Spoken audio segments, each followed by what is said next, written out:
พุทธังสรณังคัจฉามิธัมมังสรณังคัจฉามิสังฆังสรณังคัจฉามิ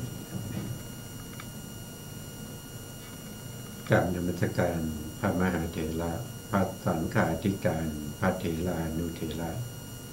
สวัสดีท่านผู้ฟังและผู้ชมทุกท่านกลับมาพบกับรายการพระไตรปิฎกลอยฟ้าครั้งนี้เป็นครั้งที่66ในเรื่องของสัมปัชชัยยปภะสัมปัชชัยยปภะโดยทั่วไปนะครับเขาก็จะเรียกว่าเป็นการรู้สึกตัวทั่วพร้อมแต่ที่เราศึกษามาในพระไตรปิฎกและก็อัตถกถาท่านได้แสดงไว้ชัดเจนว่าสัมปัชชัยยปภะนี้เป็นการกำหนดรู้ถึงการถึงอิริยาบถในฐานะทั้ง7นะมีการไปกันมาการแลการเหลียวการคูการเหยียดการสวมใส่หรือห่มจีวรการกินการลิ้มการถ่ายอุจจาระปัสสาวะแล้วก็การเดินการยืนการนั่งแล้วก็การนอนในฐานะ4ก็คือ1สาตถกะสัมปชัญญะรู้ประโยชน์ว่าสิ่งใดมีประโยชน์หรือไม่มีประโยชน์ประโยชน์นั้นจะต้องให้เป็นไปใน3การด้วยกัน1ก็คือ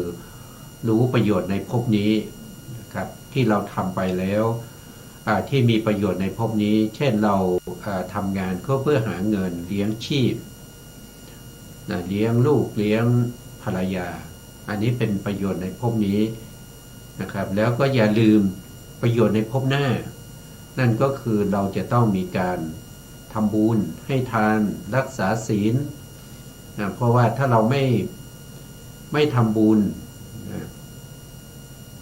ชาติหน้าเราอาจจะได้สมมติว่าเราได้เกิดมาเป็นมนุษย์เราจะยากจนเราจะเป็นคนยากจนเป็นคนที่ขัดสนเพราะฉะนั้นจะต้องให้ทานด้วยนะครับแล้วก็รักษาศีลทำไมต้องรักษาก็เพราะว่าศีลนี่เป็นตัวที่จะกันอบายก็คือหมายถึงว่าชาติหน้าเราไม่ต้องไปเกิดในอบายด้วยอำนาจของศีลเรามีศีลใช่ไหมเรามีกุศลกรรมบทกุศลกรรมบทเป็นเขาเรียกว่าเป็นมนุษยธรรมเป็นคุณธรรมของมนุษย์ถ้าเราไม่มีกุศลกรรมบทอันนั้น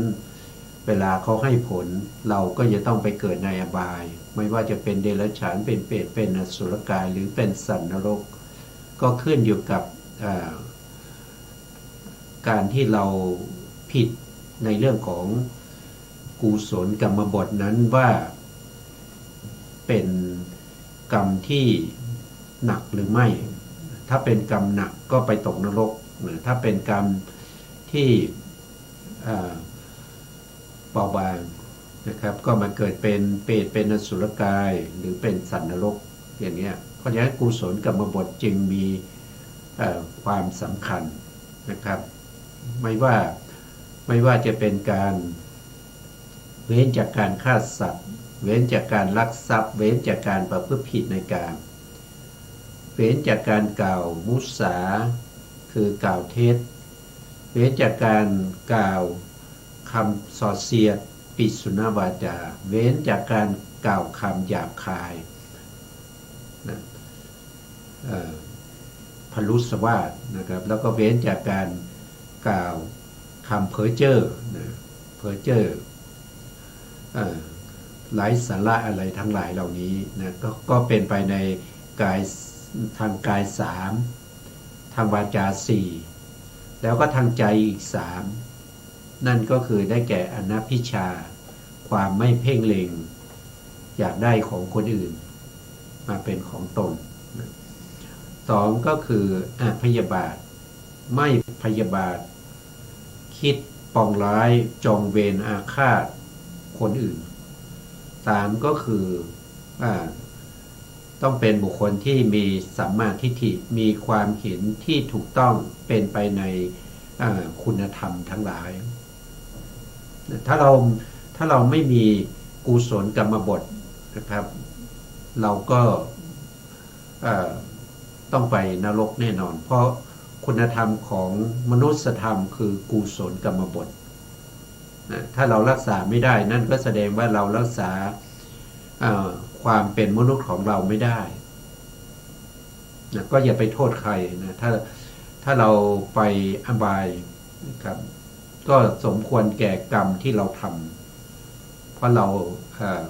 ไม่ได้ประพฤติปฏิบัติในเรื่องของกุศลกรรมบททั้ง10แล้วก็ประโยชน์อย่างยิ่งนั้นก็คือได้แก่ประโยชน์ที่จะให้ได้มรรคได้ผลได้พระนิพพานในโอกาสข้างหน้าต่อไปเพราะว่าการที่เราจะพ้นจากการ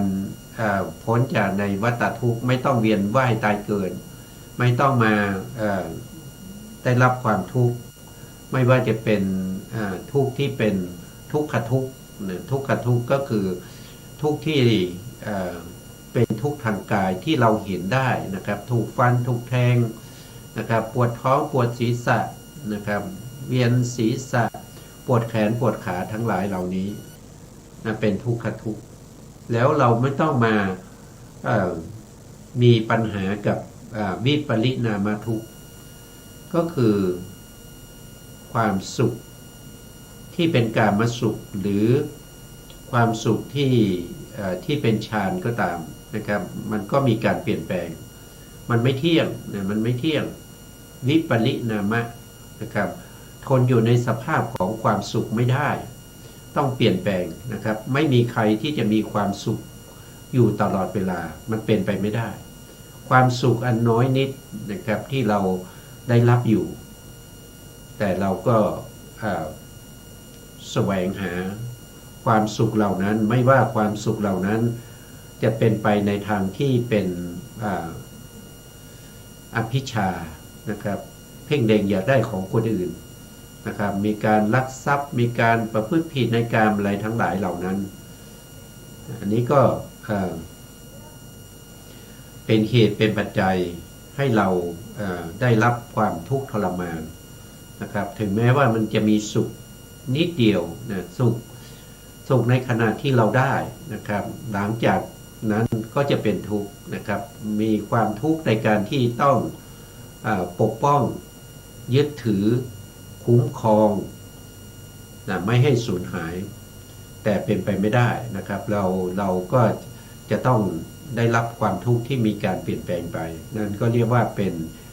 ป็นความสุขที่เป็นวิปริณามะทุกข์นะครับก็คือมีการเปลี่ยนแปลงไม่ได้ตั้งอยู่ในความสุขตลอดไปอีกอันหนึ่งนั่นก็คือได้แก่สังขารและทุกข์สังขารและทุกข์ก็มีชรานะครับมีชราก็คือความแก่มีความแก่นะครับแล้วก็ความตายเป็นธรรมดาของสัตว์ทั้งหลายนะมีความแก่ความตายนะครับมีการเปลี่ยนแปลงของสิ่งต่างๆเหล่านั้นก็เป็นสังขารและทุกข์นะตั้งอยู่ได้ไม่นานนั่นเองนะอันนี้ก็เป็นทุกข์ที่เราต้องพิจารณานะครับต้องพิจารณาให้เห็นแจ้งด้วยปัญญา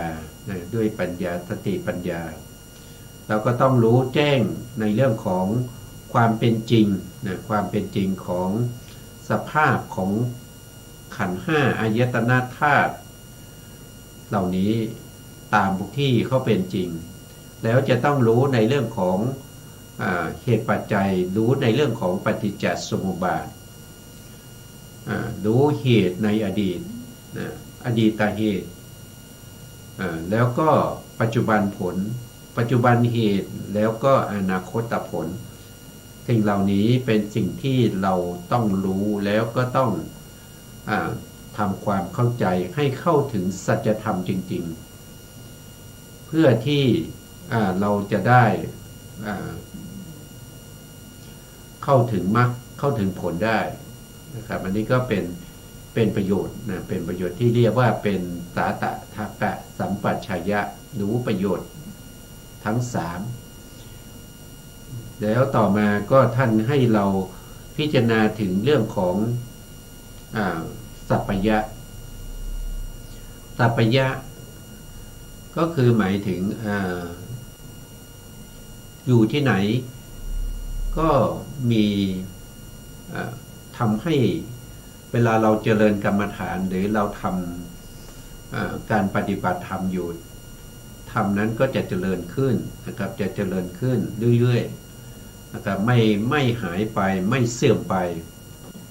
มันจะเป็นธรรมที่เจริญขึ้นยิ่งขึ้นไปอย่างนี้เราเรียกว่าเป็นสัพพยะสัพพยะสัพพยะไม่ใช่ว่าเดินไปแล้วไม่ถูกทำร้ายไม่ถูกงูกัดนะสิ่งเหล่านี้มันเป็นสิ่งที่เราพิจารณารู้ได้อยู่นะครับแต่ที่สำคัญเป็นหลักสำคัญนั่นก็คือจะอยู่ในที่ไหนก็ตามจะเดินจะยืนจะนั่งจะนอนไปไหนมาไหนไปธุระที่ไหนอย่างไรกรรมฐานที่เรา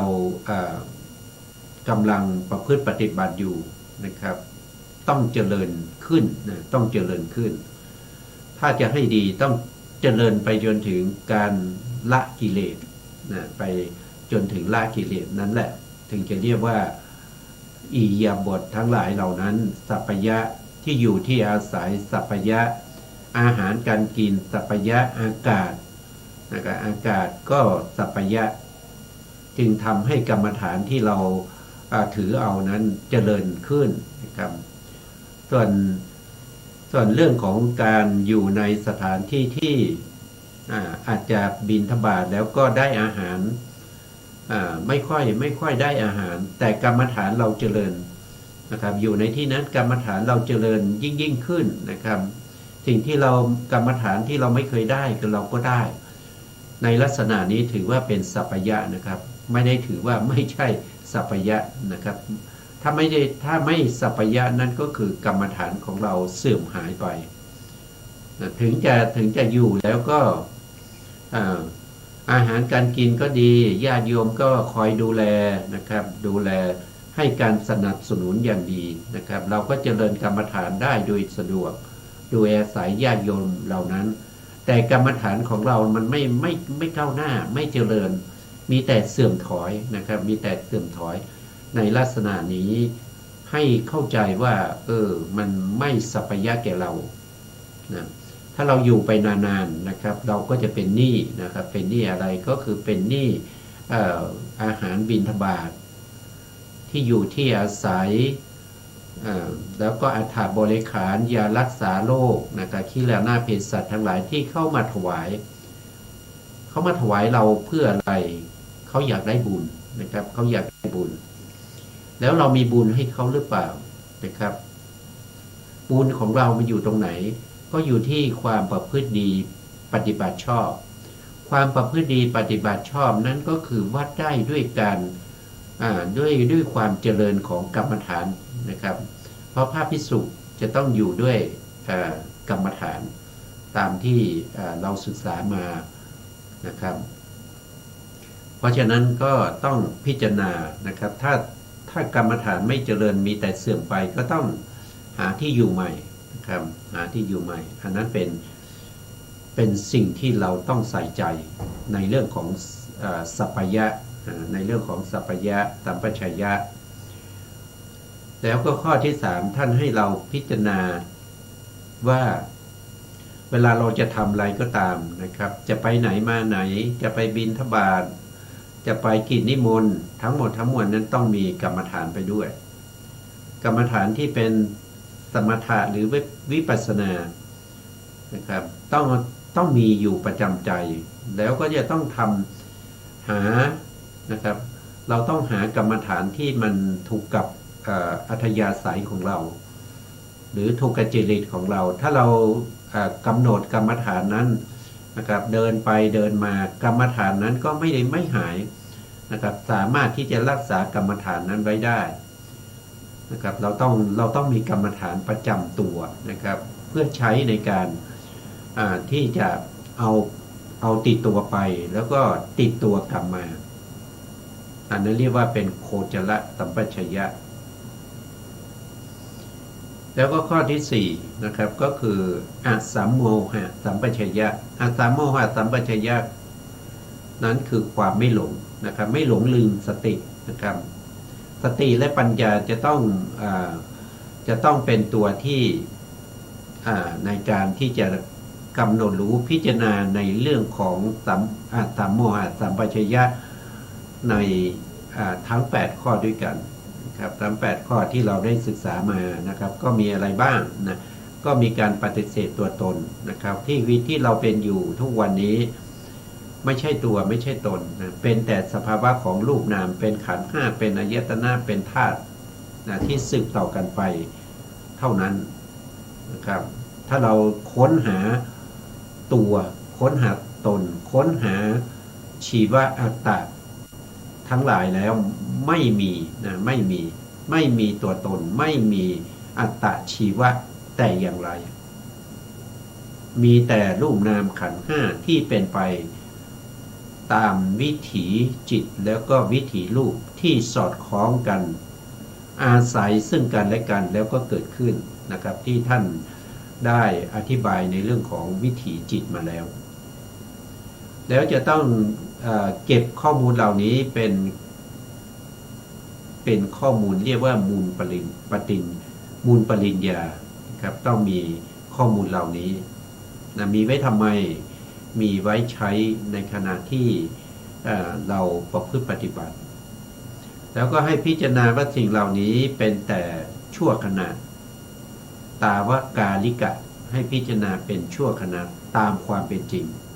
จิตที่เกิดขึ้นมาก็ชั่วขณะนะครับมีอนุขณะแค่3ขณะเท่านั้นเองนะมีอนุขณะแค่3ขณะมีอุปาทขณะมีถีติขณะพังค่าขณะแล้วก็ดับไปไม่มีมากกว่านั้นนะ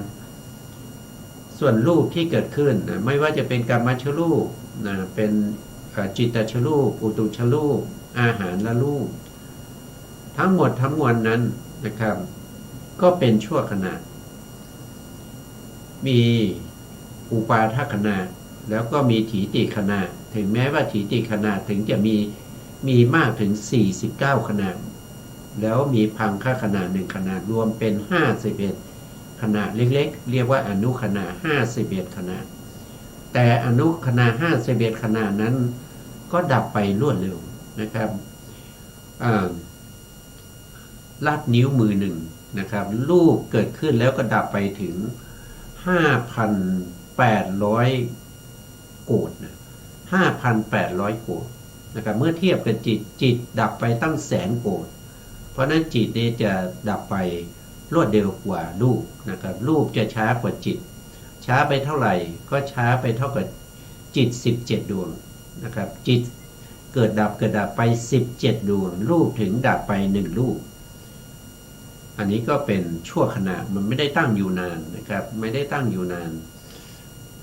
แต่รูปนั้นเกิดซ้อนกันได้นะครับรูป1ยังไม่ดับรูป2รูป3รูป4ก็เกิดซ้อนเข้าไปอีกจิตตชรูปก็เกิดที่ปฐมภวังค์เป็นครั้งแรกแล้วก็จะเกิดที่อุปาทขณะของจิตทุกๆดวงยกเว้นเฉพาะทวิปัญจวิญญาณจิต10รูปวิปาก4แล้วก็ปฏิสนธิแล้วก็จุติจิตของพระอรหันต์เท่านั้นเองนอกนั้นจิตเหล่านั้นจะเป็นปัจจัยให้เกิดจิตตชรูปได้หมดอุตชรูปเกิดขึ้นครั้งแรกที่ไหนก็เกิดขึ้นครั้งแรกที่ถีติขณะของปฏิสนธิจิตแล้วกรรมชรูปเกิดครั้งแรกที่ไหนก็เกิดที่อุปาทขณะของปฏิสนธิจิตแล้วจะเกิดทุกๆอนุขณะของจิตนะครับเทียบนะครับคือเขาเกิดพร้อมกันกับอุปาทขณะของปฏิสนธิจิตส่วนในประวัติการเนี่ยเขาไม่ได้แสดงไว้ว่าเกิดพร้อมกันกับอุปาทขณะของจิตเพราะเขาเกิดมากมายเกิดทุกๆอนุขณะถ้าเราเทียบแล้วนั่นคือกรรมชรูปแล้วกรรมชรูปจะดับพร้อมกับจุติจิต เนี่ยก็จะเป็นอย่างนี้เราก็ต้องที่เราเป็นอยู่ได้ก็เพราะว่าอะไรก็เพราะว่าวิถีรูปแล้วก็วิถีนามมันเป็นชั่วขณะมันไม่ได้ตั้งอยู่นานสืบกันไปอย่างนี้แล้วก็ต้องพิจารณาถึงในเรื่องของความเป็นไปอยู่ในวิถีจิตเหล่านั้นเรื่องของแขกผู้มาเยือนนั่นก็คืออาคันตุกะนะอาคันตุกะก็คือชวนะทั้งหลายที่เกิดขึ้นมาในวิถีนะครับเจ้าบ้านคืออะไรเจ้าบ้านก็คือภวังคจิตภวังคจิตปัญจทวาราวชนะจิตจักขูวิญญาณจิตสัมปติชนะจิตสันติรณจิตโอทัพพนาจิตพวกนี้เป็นเจ้าบ้านเหล่านี้เป็นวิบากนะเป็นวิปากจิตไม่ได้เป็นโลภะไม่ได้เป็นโทสะไม่ได้เป็นโมหะเพราะฉะนั้นไม่มีความรุ่มหลงไม่มีความขัดเคืองแล้วก็ไม่มีความกำหนัดแต่ทำไมเวลาชวนะเกิดขึ้นมันจึงเป็นโลภะด้วยความกำหนัดเป็นโทสะด้วยความขัดเคืองเป็นโมหะด้วยความหลงได้ยังไงปล่อยให้แขกที่เข้ามาในบ้านมาสั่งการมาชี้นิ้วใช้เราได้ยังไงเราเป็นเจ้าบ้านเราต้องเป็นผู้ที่มีอำนาจในบ้านของเราแต่ปล่อยให้อาคันตุกะซึ่งเป็นแขกมามีอำนาจมากกว่าผู้เป็นเจ้าของบ้านเป็นไปได้ยังไงให้นั้นท่านให้เราพิจารณาอย่างนี้ครับแล้วก็ให้เราพิจารณาถึงว่าสภาพธรรมเหล่านี้เกิดขึ้นด้วยอำนาจของปัจจัยนะครับมีเหตุปัจจัยเป็นต้นเหตุปัจจัยอารัมมณปัจจัยอธิปติปัจจัยสิ่งเหล่านี้เป็นตัวที่เป็นเหตุเป็นปัจจัยให้รูปนามเหล่านั้นเกิดขึ้นแล้วก็ต้องพิจารณาถึงอัตถานะครับอัตถานั้นก็คือเกี่ยวกับเรื่องของความเป็นไปในภพก่อนแล้วก็ในภพก่อนๆตั้งแต่อเนกชาติมานะครับแล้วก็ข้ามมาจนถึงภพปัจจุบันนี้จากภพปัจจุบันนี้ก็จะสืบต่อไปในภพหน้านะครับในอดีตชาตินั้นก็คืออวิชชาอวิชชาเป็นเหตุเป็นปัจจัยทำกรรมต่างๆในอดีตชาตินะครับแล้วก็มาเป็นผลในปัจจุบันนี้ทำให้มีปฏิสนธิจิตเกิดขึ้นในภพนี้นะครับมีสลายตนะมีรูปนามเกิดขึ้นนะครับ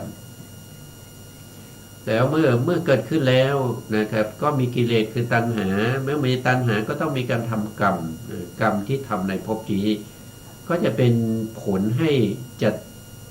เกิดผลในอนาคตอันนี้ก็เป็นปฏิจจสมุปบาทว่าโดยการนะครับว่าโดยอัตถานะครับอดีตชาติปัจจุบัน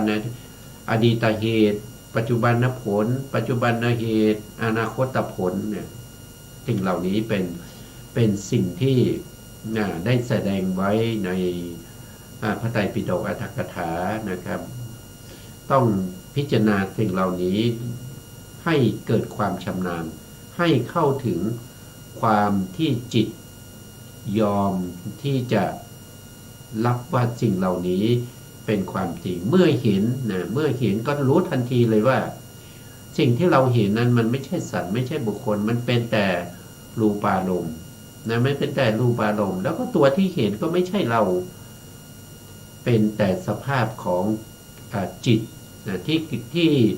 อาศัยจักขุประสาทเกิดขึ้นแล้วก็เห็นรูปารมณ์ไม่ใช่สัตว์ไม่ใช่บุคคลจิตที่เกิดขึ้นนั้นเกิดขึ้นเองไม่ได้ก็ต้องมีสัมปยุตธรรมนะครับต้องมีผัสสะต้องมีผัสสะประกอบมีเวทนามีสัญญาแล้วก็มีสภาวธรรมอื่นๆนะครับอื่นๆนั้นก็คือเจตสิกอื่นๆที่เกิดพร้อมกันกับจักขุวิญญาณจิตรู้อารมณ์เดียวกันแล้วก็จะดับไปพร้อมกันนั่นเองอันนี้ก็เป็นสิ่งที่ท่านให้เราพิจารณาไปถึงเมื่อไหร่นะครับพิจารณาถึงเมื่อไหร่ให้ดูที่สภาพของจิตใจว่าเรายอมรับไหมเราในที่นี้หมายถึงจิตจะยอมรับหรือเปล่าว่าสิ่งเหล่านี้ เป็นความจริงเป็นไปโดยธรรมชาติเป็นไปตามกฎเกณฑ์ธรรมดาของ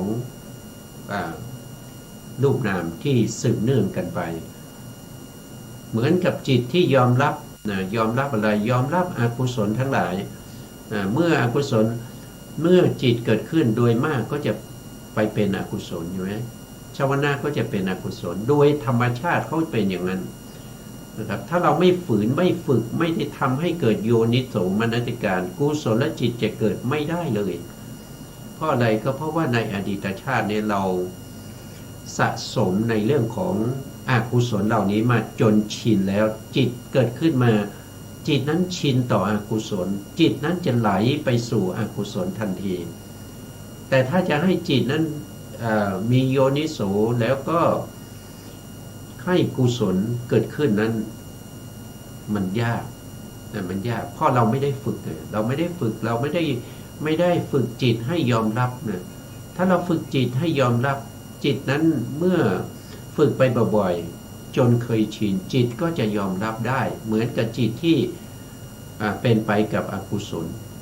อันนี้คือที่เราต้องทำให้มีนะครับต้องทำให้มีทั้งหมดทั้งมวลที่เราศึกษามาก็เกี่ยวกับเรื่องเหล่านี้นะครับเรื่องเหล่านี้ที่เราจะต้องทำให้มันมีขึ้นนะไม่ว่าเราจะศึกษาในพระไตรปิฎกครับก็เป็นเรื่องของการฝึกจิตหมดเลยนะครับฝึกจิตยังไงก็ฝึกจิตให้จิตนั้นจากอกุศลให้เป็นกุศลจากกุศลให้เป็นมหคตะจากมหคตะให้เป็นโลกุตระเนี่ยก็ต้องฝึกนะครับไม่ฝึกปล่อยจิตไปนะครับวันจิตนั้นก็จะจมอยู่กับอกุศลจิตครับอกุศลจิตนั้นมีโทษให้ผลเป็นความทุกข์แตกต่างไปจากกุศลจิตแตกต่างไปจากมหากุศลนะครับแล้วก็รูปาวจรกุศลอรูปาวจรกุศลแล้วก็มรรคจิตเพราะจิตเหล่านี้เป็นจิตที่ไม่มีโทษนะครับแล้วก็ให้ผลเป็นความสุขตามระดับของภูมิธรรมนะครั้งที่แล้วนี่เราก็ท่านพระมหาศิวะท่านก็ได้กล่าวให้เรานะครับได้กล่าวว่านะครับเวลาเราเดินนะครับเวลาเราเดินเรายืนเราอะไรรูปเดินก็หมดไปในขณะที่เดินรูปยืนก็หมดไปในขณะที่ยืนรูปที่คูนะครับก็หมดไปในขณะที่คูเวลาเราสาธยายท่องบนรูปเหล่านั้นก็หมดไปในขณะนั้นไม่ได้ตั้งอยู่นานเลยนะครับไม่ได้ตั้งอยู่เลยวันนี้ก็เรามาต่อนะครับสัมปชัญญะสามโมหะสามโมหะเป็นทุละที่ท่านมหาศิวะเถระกล่าวไว้นะครับกล่าวไว้พระองค์ทรงประสงค์เอาสติปัฏฐานส่วนสามัญญผลสติปัฏฐานในที่นี้คือประชุมกันแล้วนะประชุมกันที่ไหนก็ประชุมกันในมรรคจิตแล้วก็ได้อะไรได้ส่วนที่เป็นสามัญญผลนั่นแสดงว่าเป็นผู้ที่เข้าถึงมรรคผลแล้ว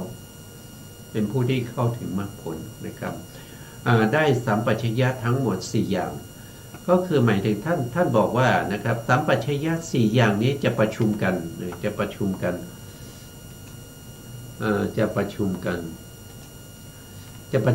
ที่ไหนนะครับก็จะประชุมกันในมรรคจิตและผลจิตตรงนี้ท่านกล่าวถึงผลเลยนะครับประชุมกันในที่นี้เนี่ยก็คือหมายถึงว่าโพธิปักขิยธรรม37ประการนะโพธิปักขิยธรรม37ประการมีสติปัฏฐาน4มีสัมมาปัฏฐาน4มีอิทธิบาท4มีอินทรีย์5พละ5โพชฌงค์7แล้วก็อริยมรรคมีองค์8จะพร้อมกันประชุมกันในมรรคจิตเมื่อประชุมกันแล้วมรรคจิตนั้นก็มีอำนาจในการที่จะประหารเสียซึ่งอนุสัยกิเลส โดยมีพระนิพพานนั้นเป็นอารมณ์ส่วนผลละจิตนะสามัญญผลนี้คือได้เมื่อมรรคจิตได้กำจัดอนุสัยกิเลสหมดแล้วนะผลละจิตเมื่อมรรคจิตนั้นดับไปแล้วผลละจิตจะเกิดขึ้นผลละจิตนี้มีนิพพานเป็นอารมณ์ไม่ได้ทำหน้าที่ในการประหารอนุสัยกิเลสทั้งหลายเพราะมรรคจิตได้ประหารหมดไปแล้วผู้ศึกษาพึงทราบความเป็นผู้กระทำความรู้สึกตัวไว้เป็นพิเศษตรงนี้ท่านกล่าวย่อๆนะครับความรู้สึกตัวนี้ท่านกล่าวย่อนะครับกล่าวย่อเนื่องจากว่าท่านแสดงมาแล้วตั้งแต่ต้นก็กลับไปดูตั้งแต่ต้นนะครับอย่างที่ผมได้พูดได้เอ่ยมาตั้งแต่ต้นรายการว่าสัมปชัญญะมีอยู่4อย่างนะครับไม่ใช่คำว่ารู้สึกตัวนี่เป็นคำย่อแล้วนะครับย่อแล้วท่านจะไม่แสดงอีกท่านได้แสดงไว้แล้วด้วยอำนาจสัมปชัญญะไม่หลงลืมเนี่ยสัมปชัญญะเนี่ยคือท่านจะเรียกว่าเป็นจตุสัมปชัญญะก็คือมีอยู่4อย่างนะนั่นก็คือสาตกะสัมปชัญญะสัพพยะสัมปชัญญะโคจรสัมปชัญญะแล้วก็อาสัมโมหะสัมปชัญญะนั่นเองไม่หลงลืมนะแล้วสัมปชัญญะทั้ง4นี้จะสมบูรณ์เกิดขึ้นพร้อมกันทั้ง4เลยในมรรคจิตแล้วก็ผลจิตในสามัญญผลสามัญญผลทั้ง4สามัญญผลมี4นะก็มีอะไรก็มีโสดาปัตติผลนะครับสกทาคามิผลอนาคามิผลแล้วก็อรหันตผลสามัญญผล4และในทุกๆบทนะสัมปัชชากาลีสัมปัชชากาลีก็คือสัมปัชชานกาลีนะสัมปัชชานกาลีนี้หมายถึงอะไรหมายถึงผู้มีสัมปัชญะผู้มีสัมปัชญะเป็นประจำนะครับผู้ที่มีสัมปชัญญะอยู่เสมอนั่นเองเรียกว่าเป็นสัมปชานกาลีด้วยอำนาจสัมปชัญญะที่ประกอบด้วยสติเหมือนกันนะครับสัมปชัญญะก็ต้องมีสตินี้เป็นเจตสิกประเภทที่เป็นโสภณสาธารณเจตสิกประกอบกับโสภณจิตทุกดวงไม่ว่าโสภณจิตนั้นจะเป็นกุศลโสภณจิตนั้นจะเป็นวิบากโสภณจิตนั้นจะเป็นกิริยาเขาก็ประกอบนะเขาไม่ได้ประกอบกับอาโสภณจิตนะอาโสภณจิตมีกี่ดวงมีอยู่30นะครับก็จะมีอกุศลจิต12แล้วก็อเหตุกจิต18รวมเป็น30นั้นเป็นอโสภณจิตไม่มีสติประกอบนะส่วนจิตที่เหลือนะครับจิตที่เหลือทั้งหมดนั้นนะครับทั้งหมดก็จะมีโสภณกามาโสภณ24มหคตา27แล้วก็มรรคจิตผลจิตนะ8หรือ40นะมรรคจิต4ผลจิต4นะว่าโดยพิสดารก็จะเป็น40นะ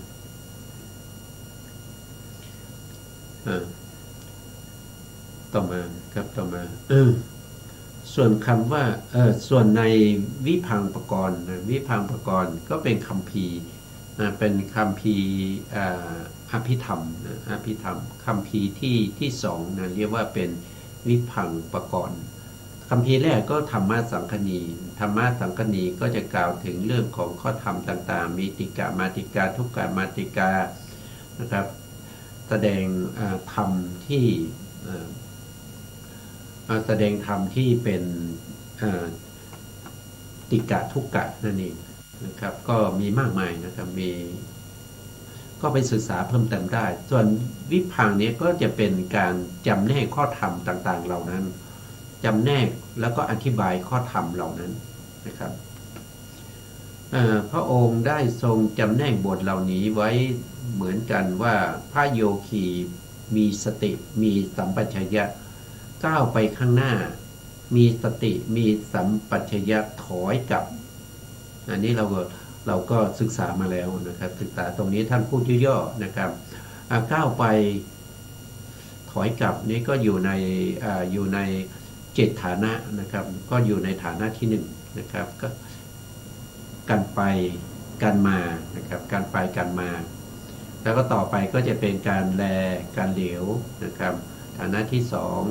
ที่สามก็คือการเหยียดกันคูนะครับคูแขนเหยียดแขนคูขาเหยียดขาแล้วก็มีการห่มจีวรนะครับทรงบาตรหรือว่าฆราวาสก็สวมใส่เสื้อผ้านะแล้วก็มีการกินการลิ้มการดื่มนะแล้วก็ถ่ายหนักถ่ายเบานะครับแล้วก็อิริยาบถใหญ่ก็คือการยืนการเดินการนั่งการนอนทั้งหมดต้องประกอบด้วยสัมปชัญญะนะตรงนี้ท่านพูดย่อๆแค่คำว่าก้าวไปข้างหน้ามีสติมีสัมปชัญญะถอยกลับอันนี้แสดงย่อนะคือท่านได้แสดงไว้แล้วตั้งแต่ต้นๆที่เราศึกษามานะครับในบทว่าอิติอัจฉตังวาความว่าพระโยคาวจรชื่อว่าพิจารณาเห็นภัยในกายของตนหรือของผู้อื่นคือกายของตนตามการที่ควรหรือกายของผู้อื่นตามการที่ควรเราก็ได้ศึกษามาเรื่องของการก็คือรูปนะรูปที่เป็นไปในการก็คือการนี่มันมีอยู่4อย่างนะครับหนึ่งก็คืออัฏฐาใช่ไหมที่เราพูดไปแล้วอัฏฐาก็คือการที่ยาวเป็นภพชาติเลยสองก็คือเขาเรียกว่าเป็นสมัยนะครับเป็นสมัยก็คืออย่างเช่นเราตอนสมัยที่เราเป็นเด็กนะครับเป็นผู้ใหญ่และสมัยที่เราแก่อย่างเงี้ยมันก็จะสั้นกว่าอัฏฐาเป็นสมัยแล้วก็จะมีในส่วนที่เป็นสันตตินะในส่วนที่เป็นสันติการก็คือการสืบต่อนะครับการสืบต่อก็เรียกว่าเป็นการเหมือนกันแล้วก็ที่สั้นที่สุดนั้นก็คือเรียกเป็นขณะก็คือการเกิดขึ้นของแต่ละขณะเช่นอุปาทขณะของจิตทิฏฐิขณะของจิตแล้วก็พังคขณะของจิตตรงนี้ก็ให้เราศึกษามาแล้วนะครับก็ให้เราพิจารณาว่านะครับว่ากายของเราเนี่ยในสมัยที่เราเป็นเด็กมันก็อย่างหนึ่งนะมันก็ไม่ได้ตั้งอยู่มาจนถึงเราเป็นวัยรุ่นนะเป็นกลางคนนะครับรูปที่เป็นกลางคนนั้นก็ไม่ได้ตั้งอยู่ไปจนถึงแก่นะครับมันเป็นคนละรูปกันนะครับอันนี้ก็ให้เราพิจารณาทั้งในตัวของเราแล้วก็ในตัวของผู้อื่นโดยการกำหนดสัมปชัญญะทั้ง8ประการนะครับ8ประการก็คือฐานะ8ที่เราพูดไปแล้ว8ข้อนะครับโดยความเป็นการปฏิเสธตัวตน1ปฏิเสธตัวตน2ก็คือมูลปริญญา3ก็คือตาวกาลิกะชั่วขณะ4ก็คืออาคันตุกะ5ก็คือพิจารณาโดยความเป็นรูปขันธ์6ก็เป็นอายตนะ7ก็เป็นธาตุนะครับ8ก็คือเรื่องของปัจจัยปัจจัยมีอยู่2อย่างนั่นก็คือปัจจัย24หรือ47รวมถึงเรื่องของปฏิจจสมุปบาทที่เป็นเหตุเป็นผลนั้นทั้ง8ประการเราศึกษามาหมดแล้วเนี่ยตรงนี้นะครับตรงนี้ท่านสรุปท่านจะจบแล้วท่านจะจบในเรื่องของสัมปชัญญะปะพะวันนี้ก็คิดว่าน่าจะจบนะแม้ในจตุสัมปชัญญะปะพะตรงนี้ท่านพูดแล้วนะครับว่าเป็นจตุนะก็คือมี4นะจตุสัมปชัญญะนี่มีอยู่4อย่างนะครับ4อย่างก็พูดไปแล้วนะครับก็เป็นสาตถากะสัมปชัญญะรู้ประโยชน์2ก็คือสัพพยะสัมปชัญญะต้องรู้ในเรื่องของความสะดวกสบายในการเจริญกรรมฐานแล้วกรรมฐานนั้นเจริญยิ่งขึ้นไป3ก็คือโคจรสัมปชัญญะต้องมีกรรมฐานติดตัวไปไหนก็ตาม4ก็คืออาสามโมหะสัมปชัญญะในการพิจารณารูปนามขันธ์5เหล่านั้นโดยความเป็นสัมปชัญญะทั้ง8ประการนี้ก็ควรนำเอามาก็ควรนำเอาความเกิดและความเสื่อมแห่งรูปขันธ์อันนี้ท่านก็พูดถึงว่าการที่เราจะ จะเข้าถึงอะไรสามัญญผลนั้นเราจะต้องรู้ในเรื่องของความเกิดความดับนะความเกิดความดับจริงๆแล้วก็ยังมีต่อที่เราศึกษามานั่นก็คือความเกิดความดับแล้วจะต้องรู้ประโยชน์คืออะไรก็คืออัศสาธาคือแล้วก็ต้องรู้โทษด้วยนะโทษคืออะไรอาทีนวะแล้วก็รู้ที่ดับด้วยนะดับรูปนามขันธ์ห้าเหล่านั้นก็เป็นนิสรณะนะครับนั่นคือท่านได้แสดงแล้วนะท่านได้แสดงแล้วไปไว้ในคำทั้งหลายมีสมุทัยะวยะธรรมานุปัสสีวาก็คือเหตุนะเหตุให้เกิดนะเหตุให้เกิดนะให้เกิดก็จะมีของรูปนามขันธ์ห้าเหล่านั้นนะครับแล้วก็ตามเห็นนะครับนุปัสสีก็คือผู้ที่ตามเห็นเหตุให้เกิดนะเหตุให้เกิดอะไรก็คือเกิดรูปนามขันธ์ห้าที่ไปอุบัติณภพใดภพหนึ่งนะครับไม่ว่าจะไปอุบัติขึ้นนะครับปฏิสนธิจิตของเราจะไปอุบัติขึ้นที่ไหนนะครับก็ขึ้นอยู่กับกรรมเก่านะครับที่จะมาแสดงปรากฏให้เราได้รับทราบตอนที่เรากำลังจะจุตินะเป็นอารมณ์3อย่างเป็นกรรมนิมิตอารมณ์นะครับเป็นกรรมอารมณ์กรรมนิมิตอารมณ์แล้วก็คตินิมิตอารมณ์นะครับนั่นก็เป็นเหตุเป็นสิ่งที่จะพาเราไปในภพต่างๆตามแต่อำนาจของกรรมที่เราเคยทำไว้นะที่มาปรากฏในขณะที่เรากำลังจะตายหรือจุติจิตกำลังจะเกิดคำที่เหลือนะครับเป็นเช่นเดียวกันกับคำที่ได้กล่าวมานี้แหละนะก็คือทั้งหมดทั้งมวลที่แสดงมาท่านก็จะแสดงให้เราเห็นว่านะครับความเกิดความดับของรูปนามเหล่านั้นนะครับมีทั้งเหตุมีทั้งพูดง่ายๆก็คือเป็นอริยสัจสี่นั่นเองนะครับอย่างเช่นถ้าเราส่งข้อลงไปในเรื่องของตาเนี่ยนะครับตาเป็นอะไรตาก็เป็นทุกขสัจนะก็เรียกว่าจักขุนะจักขุนี่เป็นทุกขสัจทำไมถึงเป็นทุกขสัจเพราะจักขุนั้นมีชาติชราแล้วมรณะเป็นธรรมดามันจึงเป็นทุกขสัจสิ่งไหนมันมีการเกิดมันมีความแก่แล้วมันมีความตายสิ่งนั้นเป็นทุกข์นะสิ่งนั้นเป็นทุกข์นะครับแล้วก็อาศัยอะไรนะอาศัยอะไรให้เกิดก็อาศัยโลภะคือตัณหานะตัณหาที่มีมาแต่พบก่อนนะครับตัณหาในที่นี้ถ้าเราแยกรายละเอียดลงไปตัณหาที่ทำให้เกิดเป็นตานี่มันคืออะไรนะตัณหานั้นเขาเรียกว่าเป็นรูปตัณหารูปตัณหาเป็นเหตุเป็นปัจจัยให้เกิดอะไรเกิดจักขุนะครับเพราะเรามีความยินดีติดใจในการได้เห็นสิ่งสวยๆงามๆอันนั้นเรียกว่าเป็นรูปตัณหารูปตัณหาเป็นเหตุเป็นปัจจัยให้เกิดจักขุในภพต่อไปนะจักขุในภพต่อไปก็คือตาในภพต่อไปมันจะเป็นตาอะไรนะครับเป็นตาของเดรัจฉานนะครับหรือว่าเป็นตาของเปรตเป็นตาของอสุรกายหรือเป็นตาของสัตว์นรกก็ไม่รู้ได้เราจะกลับมามีตามเป็นมนุษย์อยู่หรือไม่ก็ไม่รู้นะครับอย่าไป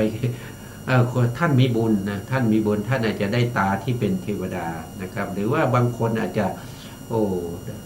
เป็นผู้มีฌานนะครับท่านอาจจะได้เป็นพรหมนะอันนี้เป็นส่วนน้อยนะครับเป็นส่วนน้อยนะส่วนมากแล้วก็ไปอบายนะอันนี้ท่านพระพุทธองค์นะครับได้แสดงไว้นะครับมนุษย์ที่ตายจากความเป็นมนุษย์ที่จะกลับมาเกิดเป็นมนุษย์นั้นมันน้อยนิดนะมันน้อยนิดนะมันเหมือนกับสัตว์ทั้งหลายนะครับตายไปเท่ากับแผ่นดินนะแต่ที่จะกลับมาเป็นมนุษย์นั้นมันเป็นอะไรมันเป็นฝุ่นในเล็บของพระพุทธองค์เท่านั้นเองนะครับมันมีน้อยมากนะครับมันน้อยมากที่จะกลับมาเป็นมนุษย์นะอันนี้ก็อันที่3นะอันที่3เนี่ยท่านก็พูดถึงว่า ถ้าเราจะทำให้ไม่มีการเวียนว่ายตายเกิดไม่ต้องไปเกิดในอบายจะทำยังไงนั่นก็คือการที่เราจะต้องดับอะไรดับจักขุนะดับจักขุแล้วก็เหตุให้เกิดจักขุนะก็คือดับจักขุแล้วก็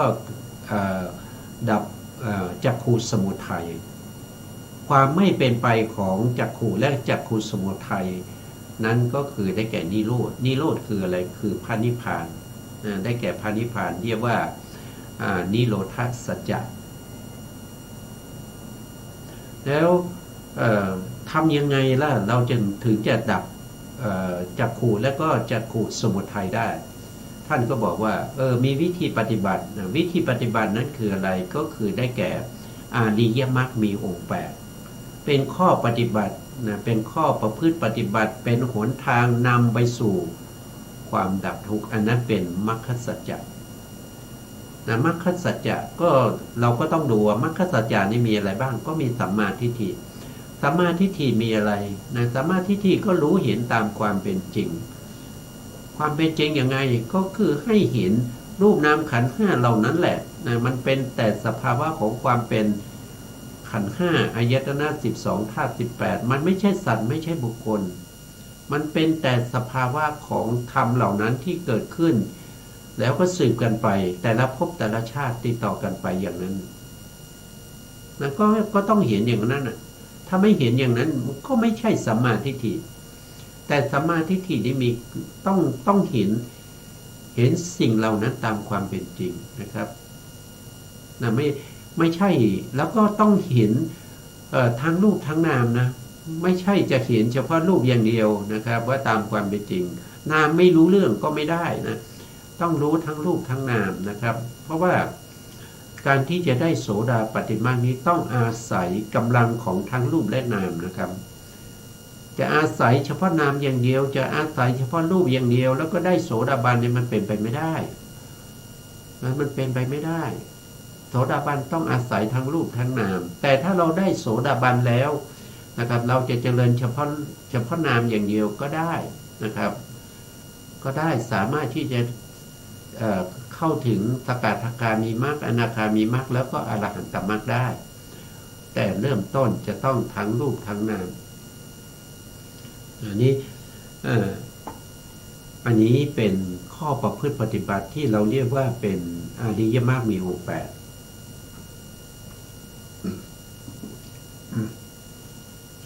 เราก็ได้ศึกษากันมาแล้วนะครับ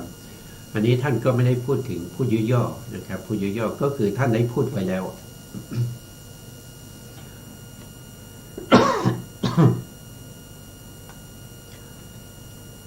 ขออภัยนะครับ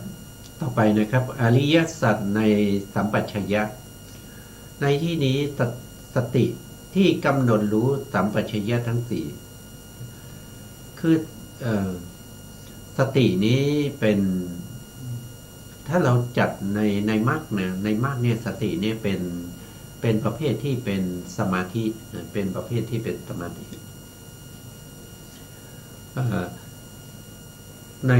ในมรรคเนี่ยมี8องค์มี8องค์ที่เป็นปัญญามีอยู่2นะครับเป็นปัญญามี2ก็คือสัมมาทิฏฐิและสัมมาสังกัปปะสัมมาทิฏฐิก็คือได้แก่ปัญญาสัมมาสังกัปปะก็คือได้แก่ตัววิตกนะครับที่ทำหน้าที่ในการที่ตึกหรือถ้าว่าโดยธรรมชาติเขาก็จะเรียกว่าเป็นสภาวะที่ยกจิตขึ้นสู่อารมณ์ท่านก็จะว่าอย่างนั้นนะครับแล้วก็3องค์ต่อมาก็คือสัมมาวาจาสัมมกัมมันตะสัมมาอาชีวะอันนี้เป็นประเภทแห่งศีลแล้วก็เหลืออีก3องค์นั่นก็คือสัมมาวายามะก็คือวิริยะสัมมาสติก็คือสตินะครับแล้วก็สัมมาสมาธิ3องค์นี้จัดอยู่ในประเภทที่เป็นสมาธิสติที่กำหนดรู้สัมปชัญญะก็คือหมายความว่ายังไงหมายความว่าในขณะที่เราปฏิบัตินั้นนะครับเราสัมปชัญญะที่เป็นไปในฐานะทั้ง7นั้นนะครับเป็นไ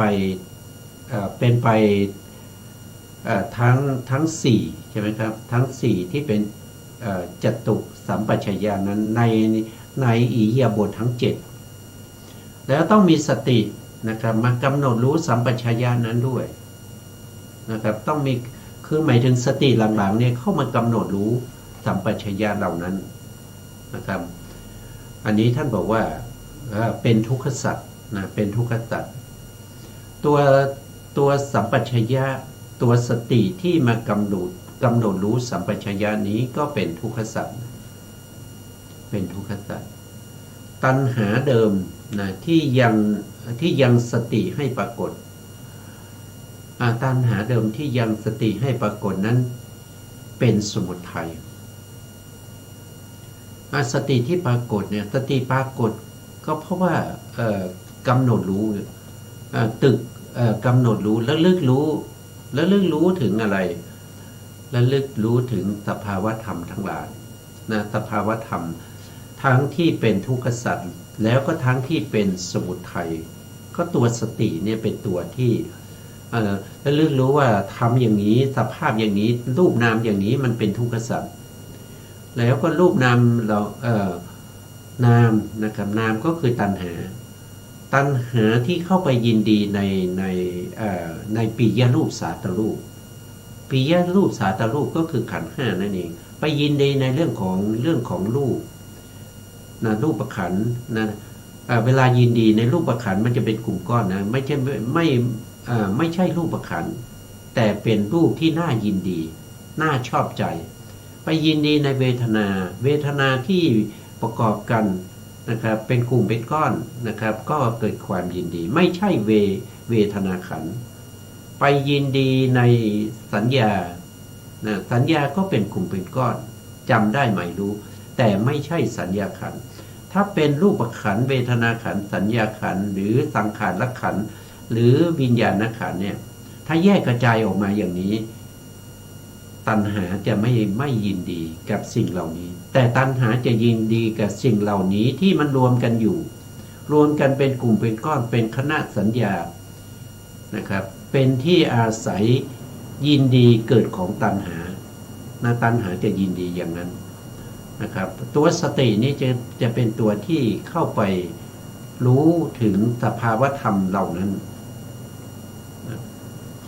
การไม่เป็นไปของสติแล้วก็ตัณหาเดิมทั้งสองเป็นนิโรธก็คือนิโรธก็คือมันดับนะมันดับนะครับตัณหาก็ดับตัณหาก็ดับเมื่อตัณหาดับแล้วไม่เกิดอีกอันนั้นเรียกว่านิโรธนะตัณหาที่ดับไปแล้วเกิดอีกเนี่ยไม่ใช่นิโรธนะปกติแล้วตัณหาก็คือโลภะก็มีการเกิดขึ้นแล้วก็ตั้งอยู่แล้วก็ดับไปเป็นปกติอยู่แล้วการดับอย่างนั้นมันไม่ประเสริฐการดับอย่างนั้นมันไม่ใช่นิโรธมันเป็นโดยธรรมชาติแต่การดับด้วยนิโรธเนี่ยดับด้วยอาริยมรรคนะครับอาริยมรรคที่มีนิพพานเป็นอารมณ์แล้วก็กำจัดอนุสัยกิเลสเหล่านั้นก็จะเป็นนิโรธเป็นนิพพานเป็นตัวดับนะครับวันนี้คิดว่าจะให้จบนะครับก็ยังไม่จบนะครับครั้งต่อไปเราก็จะมาต่อนะครับมาต่อเล็กน้อยก็น่าจะจบแล้วนะครับเพราะวันนี้เวลาเราหมดแล้วนะเวลาเราหมดแล้วนะเพราะฉะนั้นเราก็จะคืนเวลาให้ทางสถานีนะครับสุดท้ายนี้ขอกราบขอบคุณพระครูสมุทรวิสุวัฒน์ วรกิจโจผู้อำนวยการสถานีวิทยุเพื่อการศึกษาพระพุทธศาสนาและวัฒนธรรม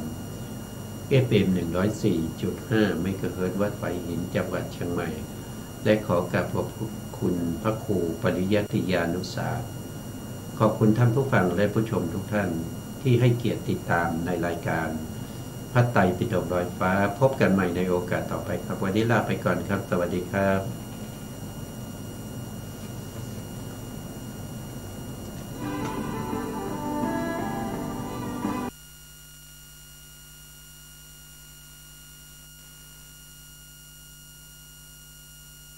ว่าจะเป็น